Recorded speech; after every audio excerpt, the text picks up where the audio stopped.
Welcome back to the morning show here on Arise News. Nigeria's military and the Nigerian military have signed a memorandum of understanding to enhance cooperation. The MOU was signed during the visit of Nigeria's Chief of Defense Staff, General Christopher Musa, to the military leaders in Niger Republic. General Musa was received by the Nigerian Defense Chief, General Musa Salu Bamo. The visit seeks to encourage the military junta to renew ties with countries in the West African bloc, the Economic Community of West African States, ECOWAS, since the bloodless coup in 2023, which led to the military takeover of power in the country in March 2024. Nigeria's President Bola Tinubu directed the opening of Nigeria's land and air borders with the Republic of Niger and lifted other sanctions against the country with immediate effect. The directive was in compliance with the decisions of the ECOWAS Authority of Heads of State and Government at its extraordinary summit held in Abuja, Nigeria's capital. Joining us now on this show to discuss the visit and the signing of the MOU is Professor Jubrin Ibrahim, Senior Research Fellow at the Center for Democracy and Development, CDD. Good morning, Professor Ibrahim. Thank you for joining us. Good morning. Good morning. Well, very quickly, in July 2023, when there was that coup in Niger, the ECOWAS Authority of Heads of State and Government kicked. They even threatened to launch an attack on Niger to enforce democracy. By March 2024, Nigeria had reversed itself, seeing that Mali, Burkina Faso, and Republic of Niger had come together to say ECOWAS poses a threat to their survival. And now we have Nigeria, General Musa, Chief of Defense Staff, going to more or less broker peace with Niger. How strategic is Niger to our interests? What is the importance of this security pact that is now being signed to strengthen regional stability and the multinational joint task force? I think clearly Niger is very strategic to Nigeria's interests because it has been a good neighbor from day one. During the Civil War, Nigeria's time of greatest need, a lot of pressure was put on Niger by the French government to support Biafra. Niger resisted that pressure, supported Nigeria, and in fact, participated on our side in the Civil War. Our relations with them have always been very good, and good neighborliness is one of the key principles of Nigeria's foreign policy of concentric cycles. So those who are immediately around us, our closest neighbors, are the most strategic for our interests.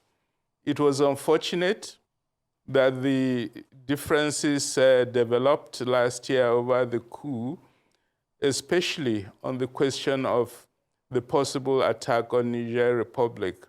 And it was not at all surprising that they reacted in a way to defend themselves against what they saw as perceived threats from neighbors, including Nigeria. I think we can't continue along that line of tension and conflict with our neighbors. So it is very good that this brokering of peace by the Chief of Defense Staff is on course, and the indications from the meeting are very positive in terms of accepting to resume cordial relations and, above all, cooperation between Niger and Nigeria. So Ibrahim, I'd like you to touch on the multinational joint task force and the implication of this signing of the MOU on that. I know that we haven't had very, well, shall I say, good relationships with Niger following the coup, but now it seems like Nigeria is softening, and that might also have an impact on the MNJT. What's the impact of this MOU on that?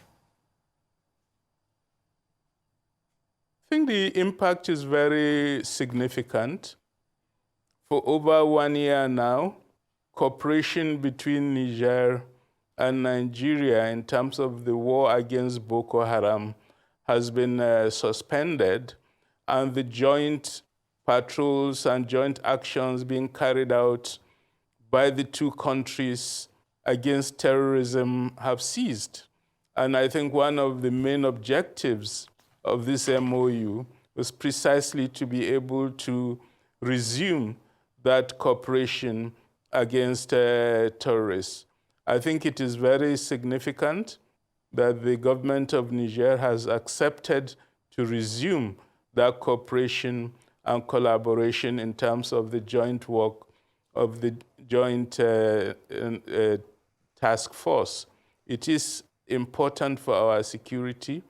It is important for our future, and I'm glad that's happening. Okay, I'd like to ask, number one will be, do you think this will be a segue into bringing Niger back into the ECOWAS fold, or they are still going to have alignments with Russia, as we've seen in the past? And we know we are brothers, we are neighbors and all of that, but what about the global implications? Because Niger has some level of alignment with Russia, and we have the influence of Prigozhin's group, Wagner in Niger, and we saw some of the flags being touted during our protests in Nigeria. Vis-a-vis in Nigeria that has its own partnerships with America and the West and all of that, and you know what is going on, the proxy war going on in Russia and Ukraine as we speak. So are there international dimensions to this? Well, I think, first of all, it's in Nigeria's strategic interest for Niger, Burkina Faso, and Mali to return to ECOWAS. That return is, however, going to be very difficult because, first of all, the three countries have now formed a confederation. They've moved from the earlier phase of a military alliance into the establishment of a confederation amongst themselves. The second problem is that all the three countries have military regimes in charge, and the principle of ECOWAS is total opposition to the change of government through unconstitutional means. This means the three countries will have to renounce military rule, engage in a transition to democratic rule before they can come back to ECOWAS. The question is, are they ready to do that? So far, there are no indications that they are not ready to do that. The next question is whether Nigeria and ECOWAS would compromise and allow them to come back without renouncing military rule. I think that will be a definitely wrong approach to the issue. ECOWAS has prospered precisely on the basis of the normative framework it has established based on the deepening of democracy. And I don't feel that we can change that path that we know has been good and positive for West Africa. Now to the question of the geopolitical implications of this event. Clearly, it has been a successful opening for Russia to have an inroad into West Africa, and some of the geopolitical battles being fought at the world level are now directly in our doormouths, and that therefore we have to think through carefully what our approach is. Specifically for Nigeria, our key foreign policy position is that of strategic independence. We don't want to be under any sphere of influence, and we want to fully exercise our independence. In that case, what do we do in a changing world where Western and American hegemony is being successfully challenged by a new alliance where Russia, China, and other key third world countries are key players? I think Nigeria has to evaluate its position in terms of how do we relate with the BRICS countries that are at the center of this new alliance. Do we join with vigor and use that to assert our strategic position, which is that we are not choosing one camp, but that given the changes occurring in the world, we feel our strategic interests would be best served if we join BRICS? That's the question before Nigeria. I'm not at all sure what the position of the Nigerian government is. I'm not sure whether they have actually been carrying out a review of our foreign policy. But if they are not doing that, I think the time has clearly come for us to do that so that we can develop our own strategy along which we can defend our core principle of strategic autonomy. But will you say that between March and now, the policy recalibration that we have witnessed from the Nigerian side, that, this is a case of Nigeria eating the humble pie. This is a case of Nigeria having initially, overshot the mark. Because when, Nigeria, along with ECOWAS, imposed the sanctions, yes, it was to show a sign of disapproval. But there were people from the north who said that the closure of the border, 1,600 kilometers between Nigeria and Niger, was affecting the economy in the north, was causing humanitarian issues.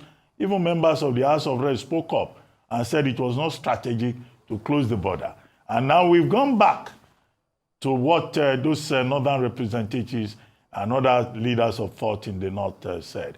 Will you say that the Tinubu administration overshot the mark and now, has begun to do, to act in his own sovereign interest?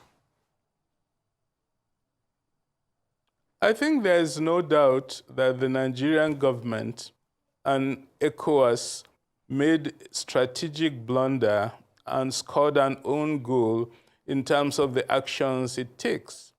The first issue is that in international relations, you don't issue a threat that you cannot fulfill, that you cannot stand up to, because threatening to restore the Bazoum regime by force and then failing to do it simply weakens you in terms of the people you are confronting at that point in time.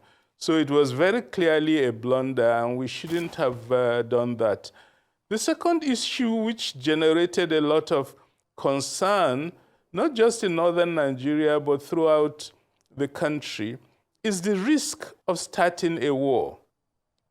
You can start a war confident that you can finish the other side in a question of a couple of days, which is what the Nigerian side assumed would happen.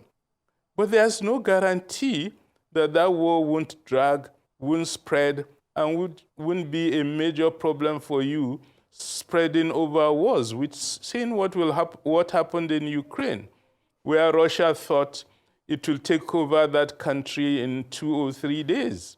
And now 2 years on, they are still in a war that's dragging on, but spreading even into China. So I think the Nigerian response in terms of citizens to the idea of starting a war was that no, we should be very careful, and we can be getting into murky waters and worsening our security crisis in the country. And I think eating the humble pie, as you put it, is in a sense the only sensible thing we could have done, because the mistake has been done. You can't undo it. What you can do is try to correct it with a reasonable measure. And I think now that Nigeria has done that, we can only congratulate them for seeing sense where they should have seen sense in the first place. All right, seen sense where they should have seen sense. But, you know, in addition to the mutually benefiting relationship, especially on the military front or security front that we enjoy with our neighbors, Niger, there are also concerns around some infiltrations of some unpalatables, if I can put it that way. We had cited the issue of the Russian flags being hoisted during the recent End Bad Governance protests. Now, we also understand the influence that Russia has had in Niger Republic, for instance, with regards to their coup. We've talked about arms proliferation and terrorists, you know, border control. How does this MOU affect that? Because there are also concerns around that. It's not just the benefit, it's also how we are able to address some of these ills from, you know, crossing over to Nigeria. Are there any measures or protection? Are there any concerns and measures to that effect? I think the history of the Russian flags in the Sahel is well known.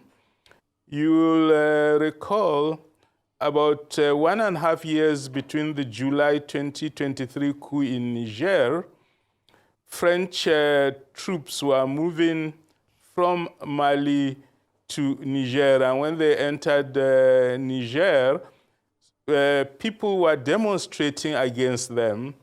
And the French troops kill citizens of Niger who are demonstrating against their presence in the country. That generated a lot of anger in the country. And that was when, out of anger towards France, some of the advocates against French neocolonialism went and sold Russian flags and started using it in their demonstrations against the French army. So that was the history, and that's how it started over 3 years ago.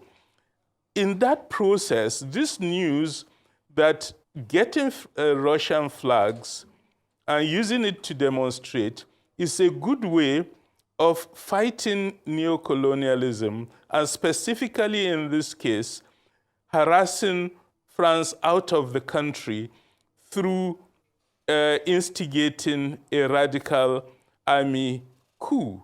So that's the history, and I think when it reappeared during Nigeria's demonstration, some of those people involved must have been very much aware of what had happened in Niger years before, and which also had spread to both Burkina Faso and Mali. But I think there's a sense in which the comparison in terms of Nigeria's reality are extremely different. First of all, Nigeria doesn't have the situation of the type of French neo-colonial control that exists in the Francophone countries. We don't have anybody running our government from abroad and giving directives on what to do and taking our minerals and not paying for them, which is what those Francophone countries were starting. So I understand the depth of anger in Francophone Africa over what France has been doing to them. But we don't have a comparative situation in Nigeria, and therefore the comparison, the use of the same strategy or tactics cannot have the same effect. I think the second issue is that we have a much stronger tradition in Nigeria of the military completely withdrawing from political engagements. And I think since the beginning of the Fourth Republic, the military have made it very clear that they have absolutely no intention of political adventurism. Right. And I think, therefore, I said of political adventurism, and therefore I don't think we stand the risk of the use of Russian flags having the same effect in our country as it has had in Niger, Mali, and Burkina Faso. All right. Well, thank you so much, Professor Jubrin, Mohammed. Thank you so much, Ibrahim, sorry. And we will be hopefully having this conversation as we continue to explore relationships with Nigeria, or between Nigeria and Niger Republic.